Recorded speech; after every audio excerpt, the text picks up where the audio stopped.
guys, it's May here. Welcome to my channel, everyone. Welcome back to my channel. Today we're going to cook some adobo chicken wings, but with this adobo I'm going to add some shiitake mushrooms. So these are all my ingredients for my adobo for today. So let's start over here. These are wings, so it's just cut in half. I have here some dried parsley. I use 1 head of garlic, 1 tablespoon of the brown sugar, whole black peppercorn or buong paminta, bay leaves. This is the chicken broth mix and I use the Knorr. This is 1 tablespoon. I have here some ginger. I use a large red onions. Over here, I'm going to use the spice vinegar instead of the regular vinegar. And over here, I have soy sauce with calamansi. If you guys would like to find this kind of soy sauce, you can get this one in any Asian supermarket. The same thing with the spice vinegar. But if you guys don't have the soy sauce with calamansi, you can just use the regular soy sauce and just use lemon. Over here, I have the red wine, the dark soy sauce. Of course, we're going to use some cooking oil and I'm using the bili lova olive oil. But you guys can use any kind of cooking oil that you guys have available in your household. Over here, I have this dried shiitake mushroom. So these mushrooms were dried and then I soaked them with hot water for half an hour. So now the mushrooms, they are nice and soft. See, they're soft now. So you can also get this one in any Asian supermarket. Okay, let's start our cooking 101, everyone. I'm going to use 4 tablespoons of the olive oil.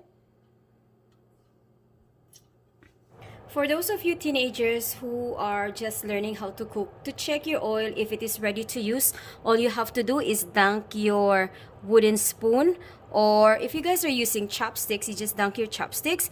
And if you guys see it is bubbling underneath, you see that one at the edge of my spoon, that means the oil is ready to use. So the first thing we're going to do right now is we're going to saute the garlic. For those of you who would like to saute the onions first, it should be okay, but the old tradition, it's always the garlic first.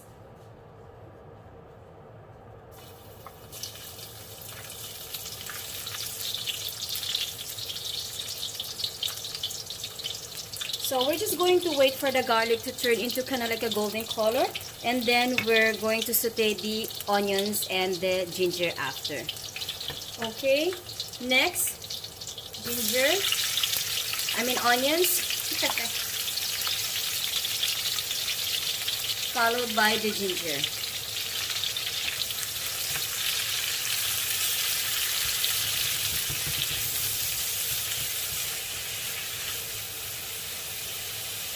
Okay, so we're going to let it simmer for a minute or two just to give them time to extract their natural flavor, and then I'll show you guys the next step.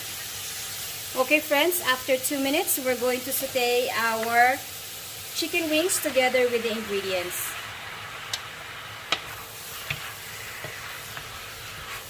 Next.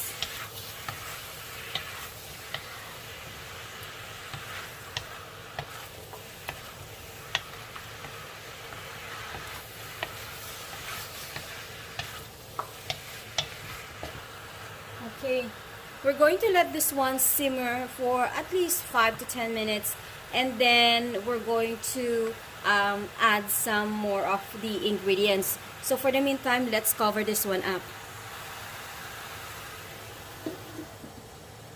Okay, and we wait. Okay friends, after 5 minutes, let's check our chicken.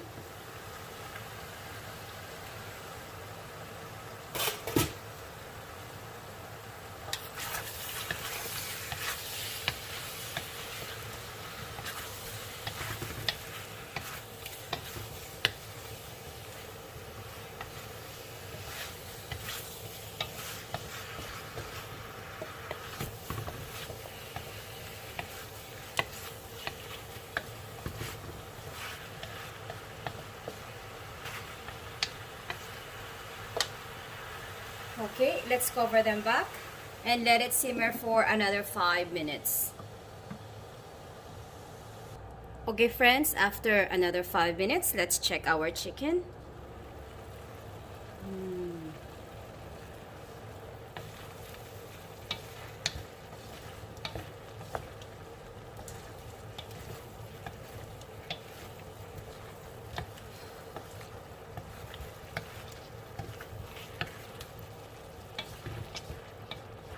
Okay, now we're going to season our chicken to make it adobo. Black peppercorn,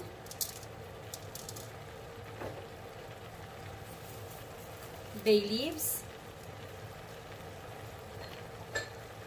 1 tablespoon of the brown sugar, the chicken broth mix,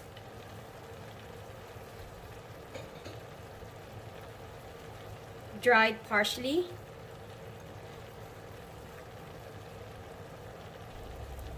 soy sauce with calamansi,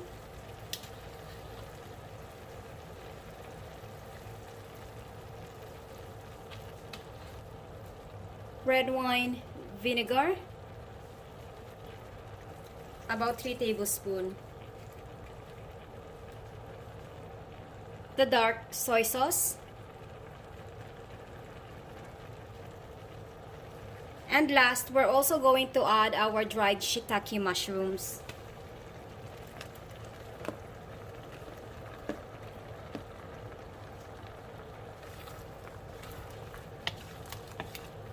Smells so good, you guys.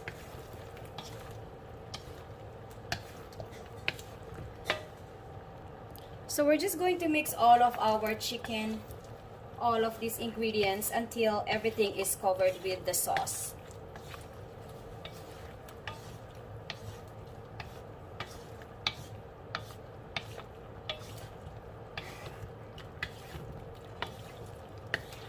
Okay, so we're going to let this one simmer for another 10 minutes.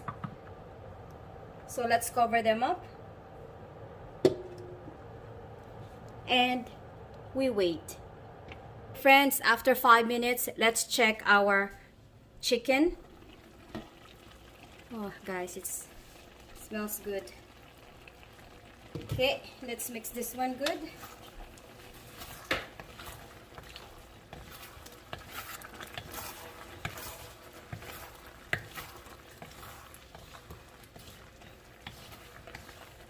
Okay.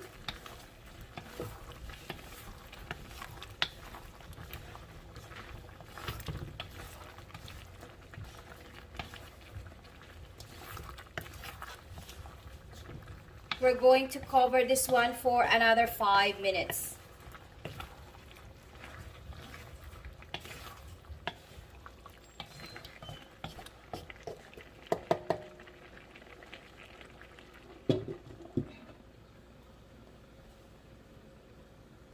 Okay, friends, let's check our chicken one more time.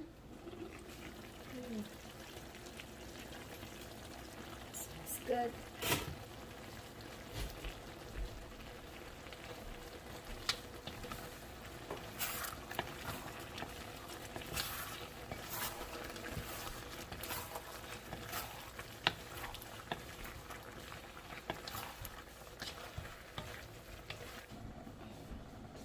Okay, friends, let's check our chicken one more time.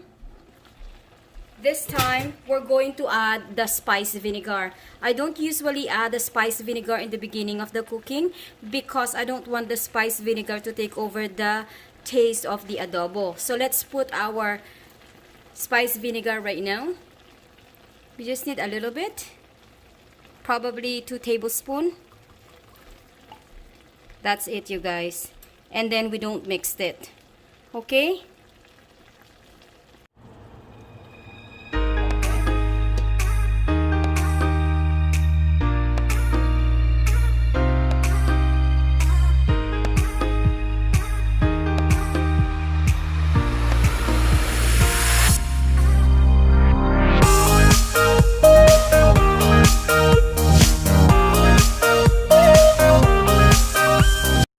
this is our finished product. This is our chicken wings adobo with shiitake mushrooms.